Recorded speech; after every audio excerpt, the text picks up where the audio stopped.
নমস্কাৰ আপোনালোকে চাই আছে অসম সংবাদ 24 ঘণ্টা।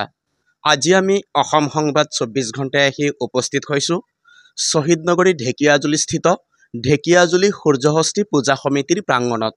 আৰু ঢেকিয়াজুলি সূৰ্যষষ্ঠী পূজা সমিতিৰ প্ৰাংগণত আজি আমাৰ হিয়াৰ আমঠু জুবিন গাৰ্গক শ্ৰদ্ধাঞ্জলি জ্ঞাপন কৰিছে।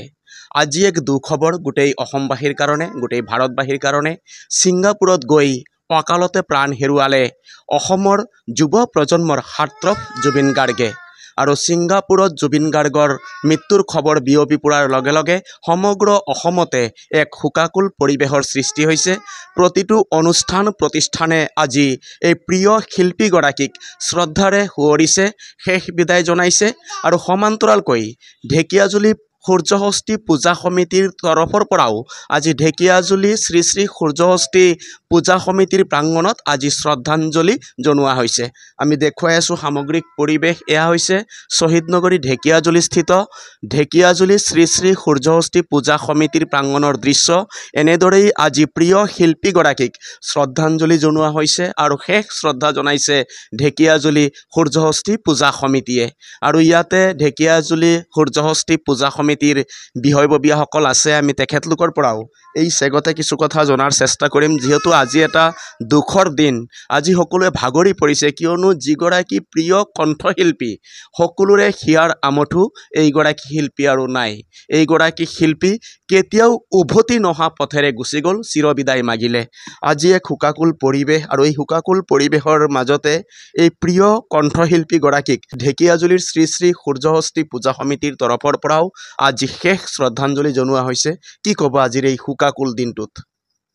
আজি আমাৰ অসমবাসীৰ কাৰণে আৰু আমাৰ ভাৰতবৰ্ষৰ কাৰণে বহুত বেয়া দিন গ'ল। মই প্ৰায় 2:30 বজাত তেজপুৰত আছিলোঁ। তেতিয়া খবৰটো পাই মোৰ বিশ্বাস হোৱা নাছিলে। তাৰপিছত মই ক'লোঁ কি বেলেগ নিউজটো চাওকচোন বাৰু। তাৰপিছত হ'ল বৰ দুখ লাগিল। আৰু যিহেতু আমাৰ মাজৰ পৰা আমাৰ হৃদয়পিণ্ড, অসম ৰত্ন, অসমৰ গৌৰৱ জুবিন দালৈ শ্ৰী শ্ৰী সূৰ্যষষ্ঠী পূজা সমিতিৰ তৰফৰ পৰা গভীৰ শ্ৰদ্ধাঞ্জলি আমি গোটেই ৰাইজ মিলি জ্ঞাপন কৰিছোঁ। আৰু আমি ভগৱানলৈ প্ৰাৰ্থনা জনাইছোঁ, তেওঁৰ দেহাটো নাই, কিন্তু তেওঁ এনেকুৱা কাম কৰি গৈছে আমাৰ পূৰা ভাৰতৰ ভিতৰত, অসমৰ ভিতৰত। তেওঁ নামটো সদায়, আত্মাটো জীয়াই থাকিব। তেওঁ দেহাটো নাই, কিন্তু তেওঁ যেনেকুৱা সংগীত আমাৰ মাজত এৰি গৈছে, আমি তেওঁক পাহৰিব নোৱাৰোঁ। জুবিন গাৰ্গক ভাৰত ৰত্ন পুৰস্কাৰ দিবৰ কাৰণে আমি আমাৰ প্ৰধানমন্ত্ৰীক অনুৰোধ জনাইছোঁ। লগতে আমাৰ অসমৰ মুখ্যমন্ত্ৰী হিমন্ত ছাৰকলৈও অনুৰোধ জনাম, তেখেতক মানে যেনে ৰত্ন দিয়াৰ ব্যৱস্থা কৰে যেন। আমি বহুত দুখিত আৰু তেওঁৰ আত্মা শান্তিৰ কাৰণে আমি চবে প্ৰাৰ্থনা কৰিছোঁ। তেওঁ ভগৱানে তেওঁৰ আত্মাটো মংগল কৰক, এইটো আমাৰ মানে মনৰ কথা। হয়, ইতিমধ্যে শুনিলে আজি শোকাকুল হৈ পৰিছে সকলোৱে আৰু মুখত আজি ভাষা নাই, ভাষা স্তব্ধ হৈ যাব ধৰিছে প্ৰতিগৰাকী লোকৰে। আৰু এনেদৰেই আজি ঢেকিয়াজুলিৰ শ্ৰী শ্ৰী সূৰ্যষষ্ঠী পূজা সমিতিৰ প্ৰাংগণত শেষ শ্ৰদ্ধাঞ্জলি জনোৱা হৈছে এই প্ৰিয় কণ্ঠশিল্পীগৰাকীক।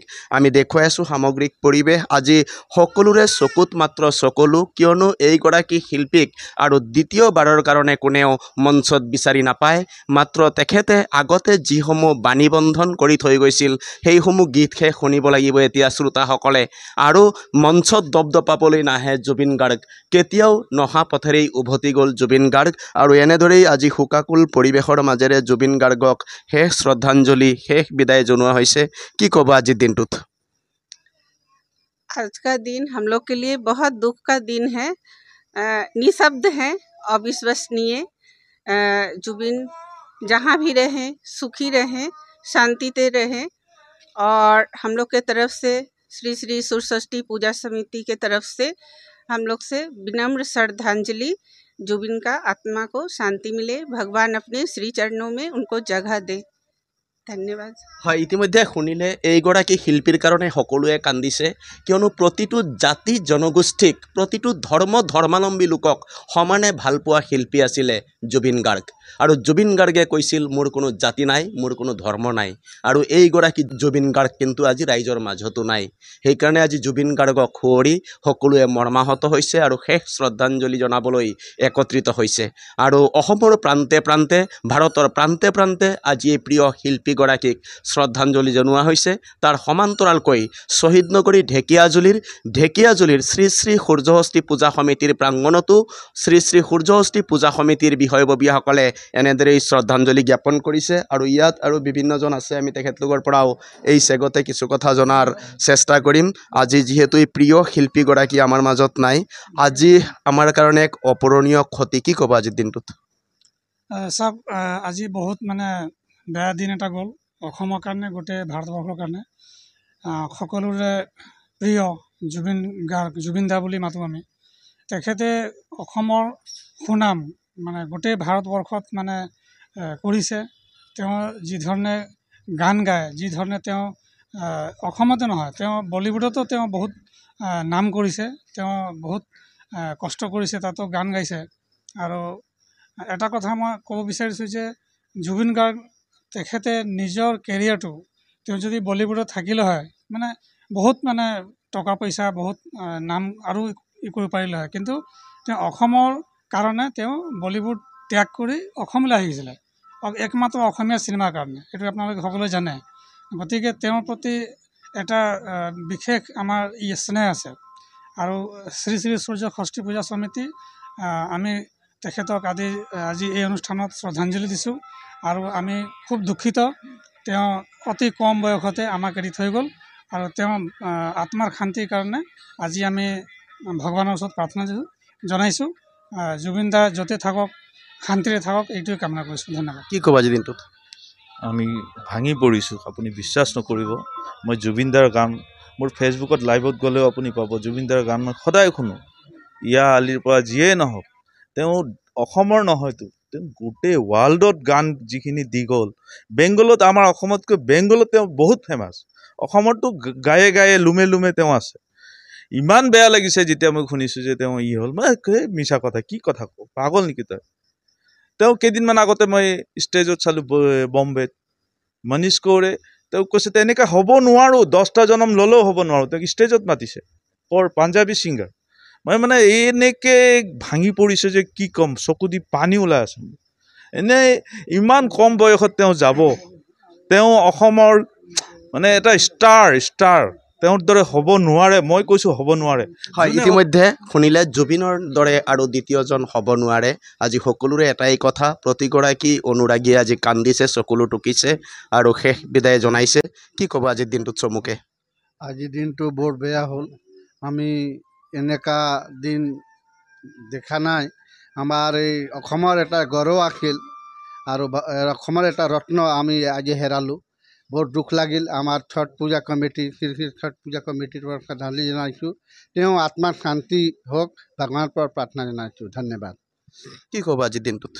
জুবিন দা যে আজি নাই আমাৰ মাজত, এতিয়ালৈকে বিশ্বাস হোৱা নাই, বিশ্বাস কৰিব পৰা নাই।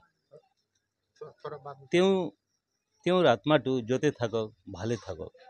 আমাৰ আজি এই শ্ৰী শ্ৰী সূৰ্যষষ্ঠী পূজা সমিতিৰ আজি এই সাধাৰণ সভা আছিল, আমি সেইটো বাতিল কৰিলোঁ। তেখেতৰ খবৰটো পাই আমি বাতিল কৰিছোঁ। খুব বেয়া লাগিছে, ইমান বেয়া লাগিছে ক'বলগীয়া নাই। আৰু এই এনেকুৱা আত্মা নহয়, মানে ভগৱানে কেনেকৈ বনায়, কেতিয়া পঠায়, কোনো ঠিক নাই। আমাৰ মাজত আছিলে, আমি পাইছোঁ।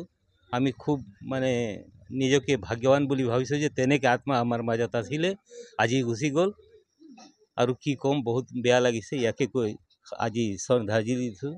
হয় ইতিমধ্যে শুনিলে আজি ঢেকিয়াজুলিৰ শ্ৰী শ্ৰী সূৰ্যষষ্ঠী পূজা সমিতিৰ বাৰ্ষিক সাধাৰণ সভা আছিলে আৰু এই প্ৰিয় কণ্ঠশিল্পীগৰাকীৰ মৃত্যুৰ খবৰ বিয়পি পৰাৰ লগে লগে তেখেতলোকে আজি সভাও বাতিল কৰিলে সঁচাই এয়াই আছিল জুবিন দা আৰু সদায় সকলোৰে দাদা হিচাপে পৰিচিত জুবিন দা কিন্তু আজি নাই আৰু জুবিন দা য'তে থাকক শান্তিৰে থাকক তেখেতৰ আত্মাই চিৰশান্তি ল'বক আমিও তাৰে কামনা কৰিছোঁ আৰু সকলোৱে অসম সংবাদ 24 ঘণ্টা চাই থোৱাৰ কাৰণে মই প্ৰশান্ত বৈশ্যই ঢেকিয়াজুলি নগৰৰ শ্ৰী শ্ৰী সূৰ্যষষ্ঠী পূজা সমিতিৰ প্ৰাংগণৰ পৰাই সকলোলৈ ধন্যবাদ জ্ঞাপন কৰিছোঁ।